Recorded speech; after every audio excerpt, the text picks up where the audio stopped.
Ready. आपने कहा था कि एक मोड़ पे जहां बिछड़े थे आज मिल भी गए हैं और चेतन बरागटा आपके पास आ भी चुके हैं और अब पार्टी की मजबूती किस तरह से मिलेगी? देखिए, जिंदगी में ऐसे दौर आते हैं और कभी बिछड़ते हैं, कभी मिलते हैं। और मैंने इसी प्रकार से बात कही कि एक मोड़ आया था जहां हम बिछड़ गए थे, लेकिन एक मोड़ फिर से आया जहां हम फिर मिल गए, मिल करके आगे बढ़ रहे हैं। और मुझे इस बात की खुशी है कि डुबल कोट काई में हमारी पार्टी का बहुत मजबूत संगठन है, आधार है। वो सारा परिवार अब इकट्ठा होकर के आगे बढ़ करके काम करने के लिए निकला। चेतन बरागटा जी की भारतीय जनता पार्टी में वापसी होने के साथ वहां पर पार्टी को मजबूती मिली है और उनके साथ साथ में जितने भी जो लोग वहां पर पार्टी से जुड़े थे उनकी विधिवत पार्टी में वापसी इस बात का संदेश है कि हम सब इकट्ठा हैं, वैचारिक दृष्टि से इकट्ठा हैं। हम पार्टी के लिए इकट्ठा होकर के काम पहले भी किए हैं।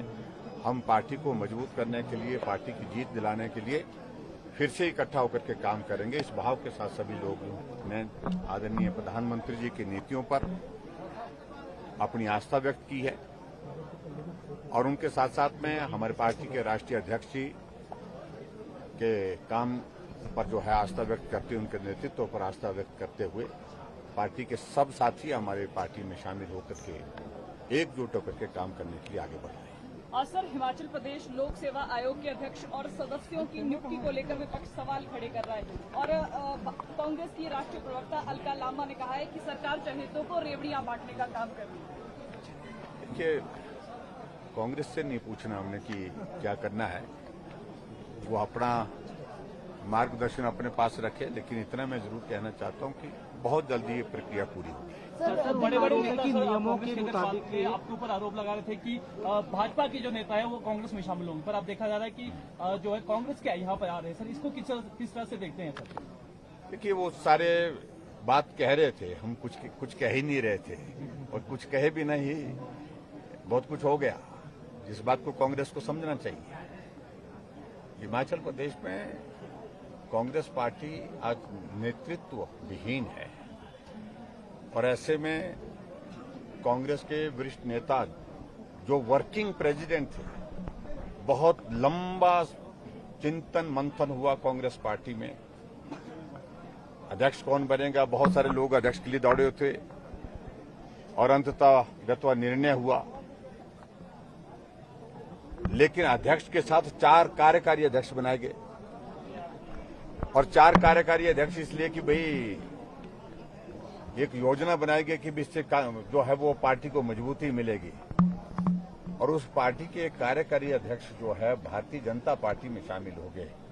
उस पार्टी के एक प्रदेश के उपाध्यक्ष वर्तमान में दोनों सिटिंग विधायक हैं, वर्तमान के विधायक हैं, दोनों भारतीय जनता पार्टी में शामिल हो गए। इससे साफ होता है कि कांग्रेस डूबता हुआ जहाज है और उस जहाज से सब लोग निकलना चाह रहे हैं, अपना जीवन बचाना चाह रहे हैं, अपने राजनीतिक जीवन की मैं बात कर रहा हूं। लोग उस तरह से ये भगदड़ मचेगी, आने वाले समय में अभी और भी ज्यादा देखने को मिलेगी। सर, दिल्ली के डिप्टी सीएम मनीष सिसोदिया के 20 के खानों पर छापेमारी की है सीबीआई ने, क्या कहना चाहेंगे? उनका कहना ट्वीट आया है कि ईमानदार सरकार है और कुछ भी नहीं मिला। देखिए, ईमानदारी के नाम पर उनने बहुत कुछ कर लिया और जो एक्साइज का जो मसला है वहां पर, जिस बात को लेकर के वहां पर बड़े स्तर पर वहां पर घोटाले हुए हैं, उन सारी बातों को लेकर के वहां के लेफ्टिनेंट गवर्नर ने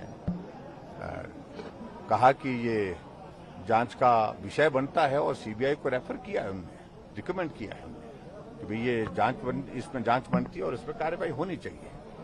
और बच्चा जानता है क्या वहां दिल्ली में एक्साइज में क्या हो रहा है, किस प्रकार की सारी चीजों को वहां पर प्लान करके एक्साइज के माध्यम से पैसा इकट्ठा करने का उनने एक तरीका निकाला था। और ऐसे में मुझे ज्यादा नहीं कहना है क्योंकि अभी तो सारी चीजों को लेकर के कानून के मुताबिक जो कार्रवाई हो रही है वो हो रही है, लेकिन फैक्ट्स आने चाहिए, फैक्ट्स आने दीजिए, उसके बाद बात करेंगे। सर, गारंटी भी उन्होंने दी है, पीछे यहाँ आए थे, शिमला आए थे, 5 लेकिन मैं इतना ही कह रहा हूं कि सारी चीजों पर एक्सपोज हो गया आम आदमी पार्टी की बात है।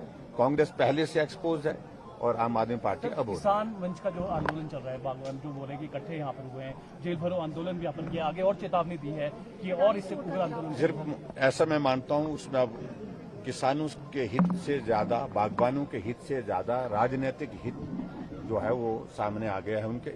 मैं आग्रह करूंगा उनसे कि जो जेन्युइन इश्यूज है उन पर हमारी चर्चा हुई है, बातचीत हुई है, उसके समाधान करने के लिए कुछ कदम हमने उठा लिए हैं, कुछ कदम उठाने के, लेकिन कम से कम बागबानों और किसानों को गुमराह करने की कोशिश मत करो, इसमें राजनीति लाने की कोशिश मत करें। सर आपका एनपीएस वाले सर 7वां दिन है आज उनकी कर्मिक भूख हड़ताल पर।